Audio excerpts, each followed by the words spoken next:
In the ancient words of Ezekiel, there flows a river. Not just any river, but one that begins as a trickle from the temple of God. This river tells a story, our story of growing deeper in faith and existence. Picture yourself at the riverbank. The water beckons, crystal clear, flowing with purpose. This is where our journey begins, ankle deep. That first step might seem small, like those initial moments of faith when we're just testing the waters.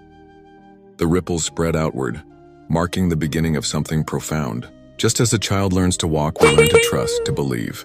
As we venture further, the water rises to our knees. This is where pride dissolves and humility takes root. On our knees, we discover the power of surrender. The water here teaches us that true strength often comes through bending, through prayer. Like reeds in the river, we learn to be flexible yet firmly rooted.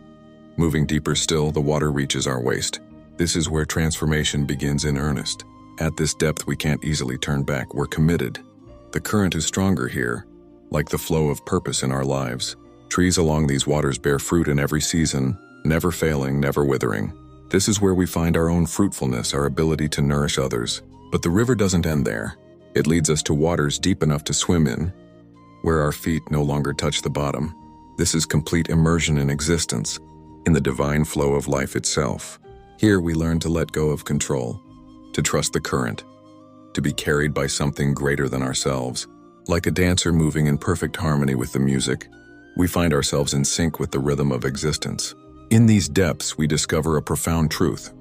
Sometimes the greatest act of faith is simply to float, to trust, to be fully present in the flow of life. This river, this journey from ankle-deep waters to complete immersion, is not just a story from an ancient text. It's the story of every soul seeking deeper meaning, every heart yearning for connection with something greater than itself. And just as this river brings life wherever it flows, we too become carriers of life, of hope, of renewal. In full immersion, we don't just observe existence.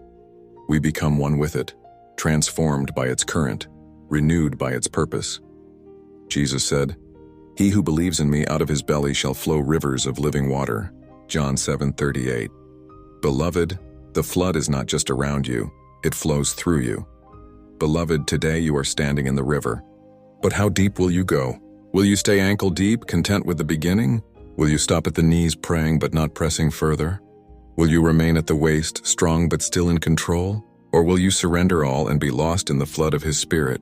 If this is your desire, lift your heart now and say, "Lord, immerse me in your existence. Take me deeper than I have ever known. Carry me in the flood of your Spirit." And if you believe this word is for you, type it in the comments right now. Lord, immerse me in your